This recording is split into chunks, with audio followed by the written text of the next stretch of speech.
Township ರದ್ದು ಆಗಲೇಬೇಕು. ಈ ಹೋರಾಟ ಈಗ ಮತ್ತೆ ನಾವು ಮಧ್ಯೆ ಕೆಲವರೆಗೂ ಕೂಡ ಬಿಡದಿ ವಿಸಿಟಿಂಗ್ ಪ್ರೊಫೆಸರ್ ತರ ಬೆಂಗಳೂರಿಗೆ ಈ ಹೋರಾಟ ಈಗ ಶಿಫ್ಟ್ ಆಗಿದೆ. ಸೀರಿಯಸ್ ಆಗಿ ನೋಡಿದಾಗ ಜೆಡಿಎಸ್ ಅದು ನಿಜ ರೈತ ಹೋರಾಟ ಆಗಿತ್ತು. ನಮ್ಮ ಜೊತೆ ಇದ್ದಾರೆ. ರಾಜಕೀಯ ವ್ಯಕ್ತಿಗಳು ಅಥವಾ ರಾಜಕೀಯ ಪಕ್ಷಗಳು ಬೇರೆ ಬೇರೆ ಶಿಫ್ಟ್ ಆಗಿ ಬಹಳ ದಿವಸ ಆಯ್ತು.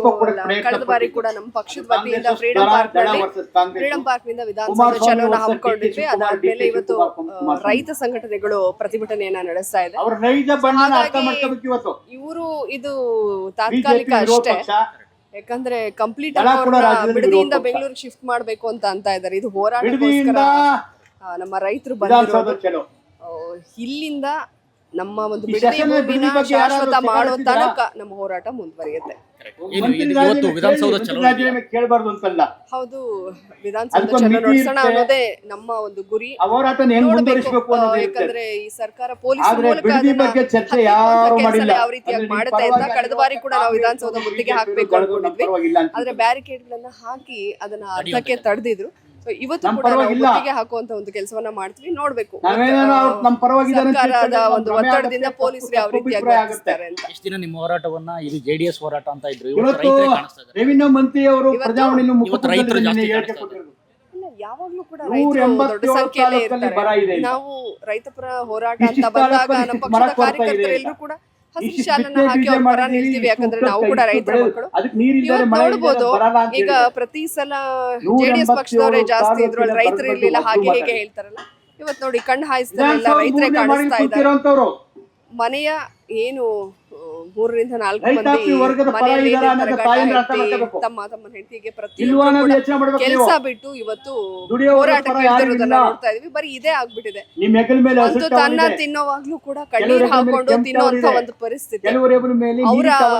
ಅವರ ಭೂಮಿನ ಉಳಿಸ್ಕೊಳ್ಳೋದಕ್ಕೆ ಯಾವ ರೀತಿಯಾಗಿ ಪರಿತಪಿಸ್ತಾ ಇದ್ದಾರೆ ಅನ್ನೋದನ್ನ ನಾವು ನೋಡ್ತಾ ಇದೀವಿ. ಹಾಗಾಗಿ ನನಗೆ ಬಿಡದಿಯ ಜನರ ಜೊತೆಗೆ ಏನೋ ಒಂದು ಅವಿನಾಭಾವ ಸಂಬಂಧ. ನಾನು ಬಹಳ ಬಾರಿ ಹೋದಾಗ ಹೋರಾಟ ಅಂತ ಹೋಗಿ ಅವ್ರನ್ನ ಮಾತಾಡಿಸ್ದಾಗ ವಿಶ್ವಾಸ ಬೆಳೆಸ್ಬಿಟ್ಟಿದೆ. ಹಾಗಾಗಿ ಒಂದು ಪಕ್ಷ ಇರ್ಬೋದು, ಪಕ್ಷಾತೀತವಾಗಿರ್ಬೋದು, ನಡೆಯುವಂತ ಹೋರಾಟದಲ್ಲಿ ನಾನು ಅವ್ರ ಜೊತೆಗೆ ಮುಂಚೂಣಿಯಲ್ಲಿ ಇರ್ತೀನಿ.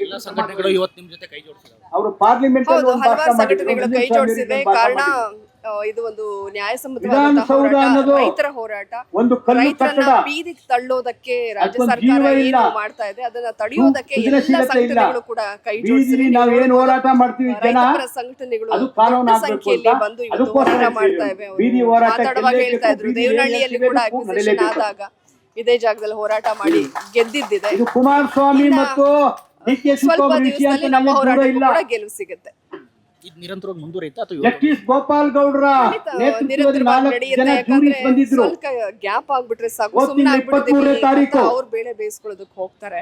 ಹಾಗಾಗಿ ಹೋರಾಟ ನ್ಯಾಯ ಸಿಗೋವರೆಗೂ, ನಮ್ ಭೂಮಿ ನಮಗೆ ತಂಟೆಗೆ ಬರ್ದೇ ಇರೋವರೆಗೂ ಕೂಡ ಹೋರಾಟ ಮುಂದುವರಿಯುತ್ತೆ.